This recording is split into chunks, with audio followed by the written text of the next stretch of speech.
எல்லோருக்கும் வணக்கம். இன்னைக்கு நாம பார்க்கறது சேஞ்ச்டு மைண்ட் செட்.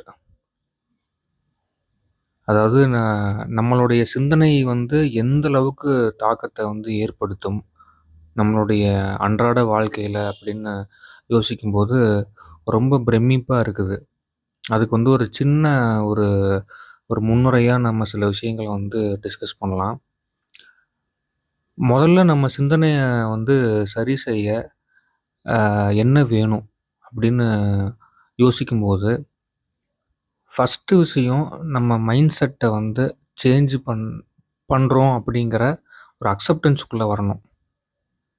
நாம் அதை எப்படின்னா, நாம் எதிர்பார்த்த இல்லைன்னா ஒரு நம்மளோட எதிர்பார்ப்பு நிறைவேறாமல் இருக்கிற சில கனவுகள்லாம் இருக்கும். அந்த மாதிரி நம்மளோட ஆசைகளும் சரி, நம்மளுடைய கோல் எதுவுமே நிறைவேறாம போது நமக்கு ஒரு விதமான ஒரு விரக்தி மனப்பான்மைக்குள்ளே போயிடுவோம். அது ஏன்னா ரிப்பீட் மோட்லயே நடந்துட்டுருக்கும். அந்த லூப்குள்ளேயே நடந்துட்டுருக்கும். நீங்க ஒரு விஷயம் நான் ஒரு டிஎன்பிஎஸ்சி எக்ஸாம் எழுதிட்டுருக்கிறேன். தொடர்ந்து ஃபெயிலியரு. இல்ல நான் ஒரு பிரைவேட் இன்டர்வியூ அட்டெண்ட் பண்ணிட்டுருக்கிறேன். தொடர்ந்து ஃபெயிலியரு. இது எதனால? ஏன் இப்படி நடந்துட்டுருக்குது? அப்படிங்கிற விஷயங்கள் யோசிக்கும்போது நமக்கு மிகப்பெரிய குழப்பத்துக்குள்ளேயும் போயிருவோம். அதோட இன்னொரு மறு உருவம் தான் இந்த டிப்ரஷனுக்குள்ள போய் எல்லாரும் மாட்டிக்கிறது. சரி, இதிலிருந்து எப்படிதான் நம்ம வெளியில வரலாம்? அப்படின்னு யோசிச்சோம்னா, உடனே நம்ம சராசரியா ஒரு மக்கள் என்ன யோசிப்பாங்க? இல்லன்னா ஒரு ஒரு செல்ஃப் மோட்டிவேஷன் கிளாஸ்க்கு உடனே போய் ஜாயின் பண்ணுவாங்க. இல்லன்னா ஏதாவது ஒரு குருஜியவோ, இல்ல யாராவது ஒரு மென்டர்ட்ட போயி, நான் உங்கள ஃபாலோ பண்றேன். எனக்கு இந்த மாரி தொடர்ந்து நான் நெறைய மனக்குழப்பத்திலயும், இந்த மாரி ஃபெயிலியர் மாடல்குள்ளேயும் சிக்கிட்டேன். இதுலேருந்து நான் எப்படி வெளில வரணும்னு ஒரு ஐடியா சொல்லுங்க அப்படின்னு சொல்லிட்டு, நாம போய் யார்ட்டயாவது ஒரு உதவி போய் கேட்போம். அதுவும் சாதாரண உதவிலாம் கிடையாது. நாம ஒவ்வொரு கிளாஸுக்கும் ஒரு 5000, 10,000, 7,500, 15,000 இந்த மாரிலாம் கட்டுறோம். ஏன் ஒரு சில நண்பர்கள்லாம் என்னுடைய வட்டாரத்திலேயே ரூ. 1,50,000 கட்டிலாம் பே பண்ணியிருக்கிறாங்க. ஒரு நல்ல ஒரு செல்ஃப் மோட்டிவ் கிளாஸ்க்கு, ஒரு மென்டருக்கு நம்ம அந்த கலந்துக்கிறதுக்காக. இத நாம யாரையும் குறை சொல்லல. எல்லா கிளாஸும் உண்மையான கிளாஸ் தான். பட் இது ரொம்ப சிம்ப்ளிஃபைடா நம்மனாலேயே எல்லாமே மாத்திக்க முடியுங்கிறது தான் ஒரு ஒரு உண்மை. அது அத நம்ம எப்படி டீட்டெயில்டா நம்ம அத பத்தி அ என்ன சொல்றது? அனலைஸ் பண்ணலாம். அனலைஸ் பண்ணி பார்க்குறதுன்னு இனிமேல் நம்ம பார்க்கலாம். ஃபர்ஸ்ட்டு விஷயம் இதுக்கு என்னன்னு பார்த்தீங்கன்னா, ரொம்ப பில்டப்லாம் ஒண்ணுமே இல்ல. First unlearn and learn. அதாவது இந்த அமெரிக்கன் ரைட்டர் அல்வின் டோஃப்லர்ன்னு ஒருத்தர் இருக்கிறாரு. அவர் ஒரு கோட் சொல்லியிருப்பாரு. "The illiterate of the 21st century will not be those who cannot read and write, but those who cannot learn, unlearn and relearn." புரியுதுங்களா? அதாவது 21ஆம் நூற்றாண்டுல எழுத தெரியாதவனும், படிக்க தெரியாதவனும் இல்லிட்ரேட் கிடையாது. அவன ஒரு ப ஒரு படிப்பறிவு இல்லாத அந்த மாரி சொல்லக்கூடாது. திருப்பியும் தான் ஒரு விஷயத்த அன்லேர்ன் பண்ணி, திருப்பியும் லேர்ன் பண்ணி, திருப்பியும் அத அனலைஸ் பண்ணி, அடுத்தடுத்த அப்டேட்குள்ள யார் போறானோ, அவன் தான் ஒரு உண்மையான ஒரு விஸ்டம் நோக்கி போறதா அவருடைய வியூ பாயிண்ட். அது உண்மையும் கூட. அத தான் நம்மளுடைய மைண்ட் செட் அப்படிங்கிற அந்த விஷயங்கள்ல ஃபர்ஸ்ட்டு விஷயமா வைக்கிறதே அன்லேர்ன் அண்ட் லேர்ன் அப்படிங்கிறது தான். இதில 2 விஷயம் இருக்குதுங்க. ஒண்ணு நிலையான மனநிலை, அடுத்து வளர்ச்சி மனநிலை. அதாவது fixed and growth mind set. இந்த 2 விதமான மைண்ட் செட் இருக்குது. அதில ஃபிக்ஸ்டு மைண்ட் செட், அதாவது நிலையான மனநிலை உள்ளவங்க பார்த்தீங்கன்னா, ஆ அதில சில சம் நெகட்டிவ் சைட்ஸும் இருக்கும். இந்த ஃபிக்ஸ்டு மைண்ட் செட்காரங்கலாம் பார்த்தீங்கன்னா, நான் இப்படி தான் இருப்பேன். அந்த ரூல்ஸ் ஏகாம்பரம் மாரி இருப்பாங்க. அவங்களுக்குன்னு ஒரு வரையறை செட் பண்ணிக்க அதாவது குறையா சொல்லல. அவங்களோட இண்டிவிஜுவல் கேரக்டருக்கு ஏத்த மாரி. ஒரு வரையறை வச்சிருப்பாங்க. இப்படி தான் இருப்பேன். ஆ எந்த மிஸ்டேக்ஸும் வந்து நான் ஒரு ஏற்படாத ஒரு சூழல வந்து நான் வச்சிருப்பேன். அதுக்குள்ளேயே தான் நம்ம வாழ்ந்துட்டு அப்படியே போய் நம்மளோட இறுதி நாட்கள் வரைக்கும் கொண்டு போயிரணும்னு இருப்பாங்க. அது வந்து ஒரு ஃபிக்ஸ்டு மைண்ட் செட். அதில வந்து ஒரு டிஸ்அட்வான்டேஜ்லாம் இருக்குது. என்ன விஷயம்னா, மிஸ்டேக்ஸ் நடக்கிறதுக்கே வாய்ப்பு இல்லன்னா, அங்க எப்படி வந்து ஒரு ஒரு லேர்னிங்க்கான அங்க ஒரு வேலை இருக்கும்? அங்க ஒண்ணுமே இருக்காது. அங்க வந்து எந்த விதமான குரோத்துக்கான வேலை இருக்காது. இல்ல வந்து ஒரு ஃபியூச்சர் சம்மந்தமான டிஸ்கஷன் ஏன்னா அவங்க தான் ஒரு ரூல் வச்சிருக்காங்களே! நீங்க பெரிய பெரிய வ அ பிலாசபர்ஸையோ இல்ல பெரிய ஃபினான்ஷியல் ஆட்களையோ நீங்க கூட்டிட்டு வந்து, நீங்க அது இந்த மாரிலாம் நீங்க உங்களுடைய பெர்ஸ்பெக்டிவ மாத்திக்கங்கன்னு சொன்னா, அவங்க வந்து கேட்டுக்க மாட்டாங்க. நாங்க தான் ரூல்ஸ் ஏகாம்பரமாச்சே! நாங்க இப்படி தான் இருப்போம் அப்படின்னு சொல்லிட்டு, அவங்க வந்து ஒரு விதமான ஒரு பாலிசிய ஃபாலோ பண்ணிட்டு போவாங்க. அது எங்க போய் முடியும்னு பார்த்தீங்கன்னா, அவங்க வந்து ஒரு சோசியலா இருக்க மாட்டாங்க. ஒரு ஒரு எக்ஸாம்பிள் வந்து ஒரு ஈவென்ட்டுக்கு போறோம் அப்புட்ன்னா, அங்க வந்து அவங்கனால கனெக்ட் ஆகவே முடியாது. ஆ அது வந்து ஒரு மாரி எங்க போய் முடியும்னா, ஒரு ஆங்சைட்டில போய் முடிஞ்சிரும். இல்ல ஒரு ஒரு ஒரு அவாய்ட் பண்ணி, அந்த கூட்டத்துலருந்து தன்ன வந்து அவாய்ட் பண்ணிட்டு, நேரா போவாங்க, கிஃப்ட் குடுப்பாங்க, நேரா சாப்பாடு சாப்பிடுவாங்க, அப்படியே நேரா வெளில ஓடி வந்துருவாங்க.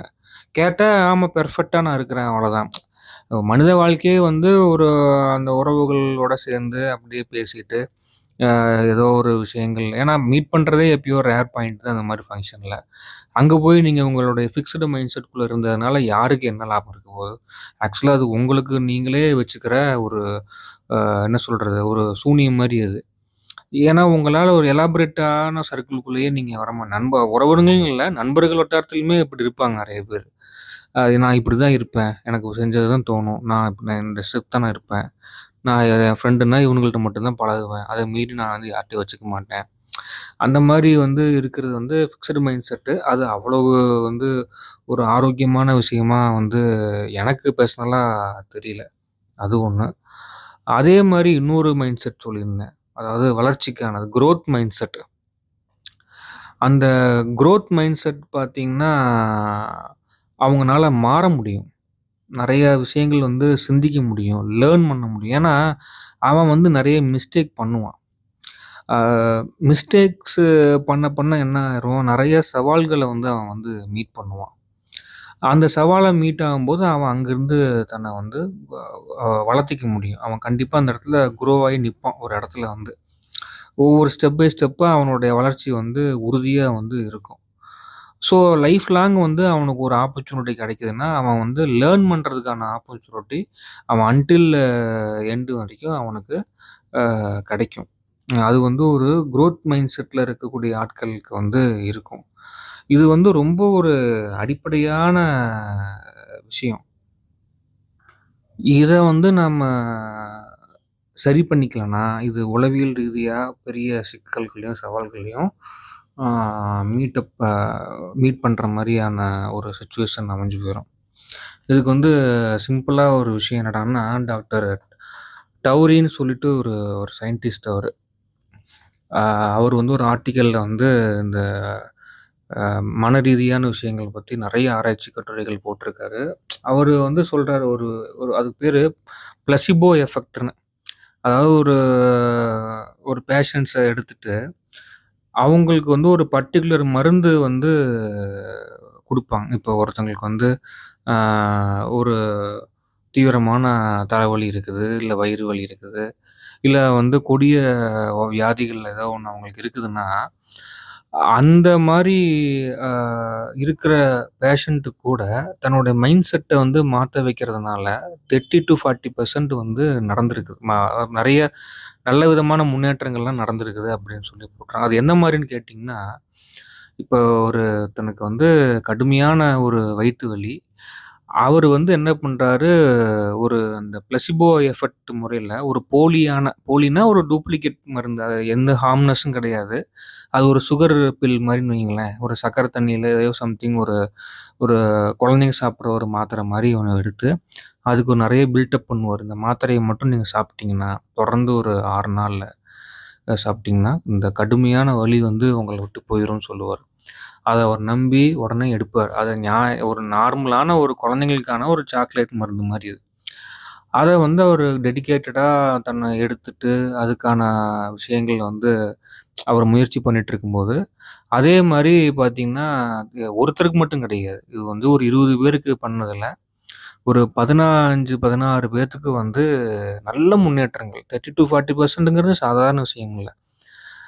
இது வந்து எப்படி இந்த நோய் வந்து அதில வந்து சரியாகுது அப்படின்னு பார்க்கும்போது, நீங்க எல்லாம் யோசிக்கிற மாரி, அந்த தன்னோட டாக்டர் வந்து அந்த பேஷண்டோட மைண்ட் செட்ட வந்து மாத்திட்டார். உங்களுக்கு புரியுதுன்னு நம்புறேன். அந்த மைண்ட் செட்ட வந்து மாத்துன உடனே, அந்த சர்க்கரை தண்ணி கலந்த அந்த மாத்திரை இருக்கு பார்த்தீங்களா, அது வந்து அவருக்கு வந்து நிஜமாவே வந்து தன்னோட வயித்து வலிய வந்து சரி பண்ணியிருக்கதா அவர் நம்புனாரு. நம்புனோனே அது வந்து சரியாயிருச்சு. இதான் விஷயமே. இது வந்து மைண்ட் செட் இஸ் எவரிதிங் சொல்லிட்டே இருப்பாங்கல்ல. அதான் அதனுடைய ஒரு மிகப்பெரிய ஒரு எக்ஸாம்பிள் இது. அதே மாதிரி ஒரு நாளைக்கு சராசரியா ஒரு மனிதன் வந்து 68,000லிருந்து 70,000 ஆ தாட்ஸ் வந்து அவனுக்கு ஒரு நாளைக்கு தன்னோட மைண்ட்ல வந்துட்டு போகும்னு நெறைய ரிசர்ச் சொல்றாங்க அதுல.